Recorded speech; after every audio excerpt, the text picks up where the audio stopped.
So how many of you actually know 826? Oh, good. That's a good number. So we are a network of 8 creative writing and after-school tutoring centers located in 8 cities. And this is sort of a hodgepodge, but a showing of all of our centers in DC, Brooklyn, New York, the Superhero Supply Store, the Robot Supply Store in Ann Arbor, Michigan, the Pirate Supply Store, which is here in San Francisco on H6 Valencia between 19th and 20th, the Space Travel Store in Seattle, the Boring Store, which is really a spy store, in Chicago, and the Bigfoot Research Institute in Boston, and last but not least, the Echo Park Time Travel Mart, which is a 7-Eleven for superheroes. Now you wonder why these are connected. So our model is blended. So we have a storefront, and in the back of the storefront is the tutoring center. So the kids have to come through the center, through the store, to get to tutoring. And we feel that this creates this whole sense of creativity and magic and a different third place that students can come that's not home and it's not school, but it's a place where they can learn, they practice on their writing skills, and we know that that's fundamental to future success, but also that they really have this place that they feel is theirs and is exciting and fun and lets them be kids, because we all know young people, kids are really weird in essence. So these are the storefronts of 4 of our centers here in the United States. We've got Valencia, the Time Travel Mart, the Museum of Unnatural History, and the Brooklyn Superhero Supply Store, which did weather the storm. So it's all good. Superheroes are strong that way. But to talk pretty much about, we've got these 8 centers, and we've been really giving a lot of thought to expanding. So the DC chapter was our last chapter, and we took a hard look at like, how do we go into a city and what do we do? So really, I'm of the notion that you don't go any place you're not wanted. So we really wanted to work with and build out community in those cities, and that there would be nonprofits in those cities that would become 826, that would take on sort of the programming and the model, that would be able to recruit the volunteers and be able to get the teachers excited about the programming and bring the kids in. So we are now about to jump into 2 separate cities. We're working with a group in Philadelphia called Philly Spells, and we're working with a group in Minneapolis, St. Paul called the Rockstar Supply Company, where they will sell air guitars. That's gonna be interesting. But we figured it was the model, and the model that we used is great. You know, we work with about 7,000 volunteers, the only way we can get our program off the ground. We've only got about 60 staff people. So to be able to see the 31,000 students we see on a yearly basis, it's all volunteer driven. So if you're in a city where there's an 826, please think about volunteering. The second thing I want to talk about, which is probably one of the most exciting things I've been since my tenure as CEO, was I'll start from the beginning. So I was invited to the Clinton Global Initiative last year and sat in a room where they were talking about STEM education. And so I'm a writer, and we're writers, and we're artists, and we're really creative, and I'm sitting in this room with scientists and people from the government who are all trying to figure out how come kids don't like science.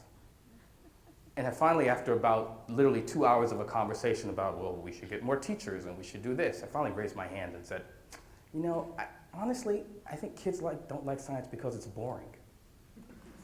Everyone in the room shut up and stared at me. And I'm like, well, really? I said, I remember when I was a kid, you know, I liked the chemistry when it was hands-on, but beyond that, you don't really like science. Kids don't really like science very much. They don't feel like they get a chance to do anything with it. It's just sort of sitting in a classroom and learning.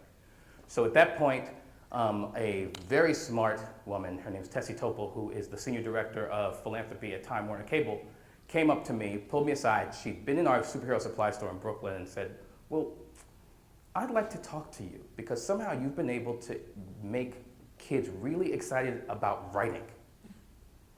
Do you think you could make them really excited about science?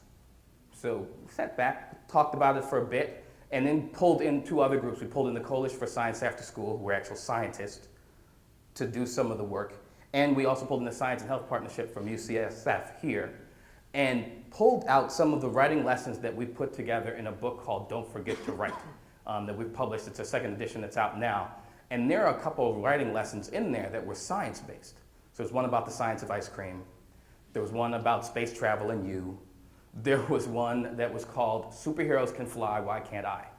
So we pulled the science together and said, hey, help us put something that's hands-on and exciting and fun into all of this so that we can get the kids excited. Because right now the kids were writing about science with no real basis about it. They weren't doing anything practical with it. They weren't really engaged in it. They were writing about superheroes with no idea of velocity or what it means when you drop a pebble down from the top of a building. So scientists got together with us, you know, scientists and artists, somewhat of a good mix. We actually were lucky enough to have some fun scientists with us.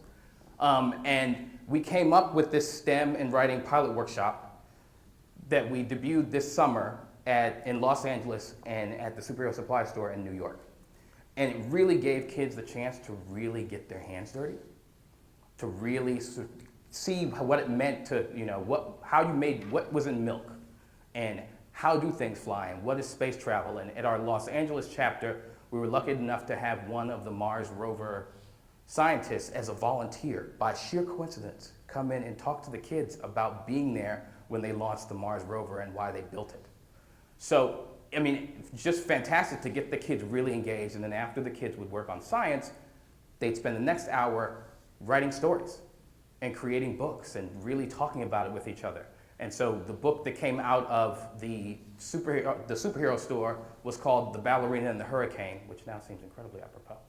And the one in Los Angeles was called Science and You and I Shouldn't Be Scared. So it really, what we found before the project was that 73% of the students said they usually do well in science, but they weren't really that excited about it. 29% were like, you know, science doesn't, it makes me scared. I don't really like it. Can't really access it. And then another 64% said that they were excited when they got to study science in school. But after the project, we saw really strong increases. So we saw about 10% increase in students who thought they'd do well with science the next time. 76% of the students said that they really liked science more than they did when they walked in the door. And then another 78% of the students said they realized they were better at science than they thought. So we figured we were onto something. And through this, now we're talking at Time Warner Cable again about possibly putting this into a book. And how do we sell this as curriculum to schools to get kids really engaged? We figured this is the way, as you might hear a lot about, turning STEM to STEAM, and how you get kids really involved and engaged in something that they wouldn't actually have been involved and engaged in. And this is where we're seeing is the sweet spot for us to get kids really engaged in this form of creativity that's connected to other subjects. So now we're trying to figure out how we get them engaged in technology and creativity, and how we get them engaged in engineering and creativity, and how we get them engaged in math, which has never been my favorite subject, even though I juggle numbers all day, and math and creativity.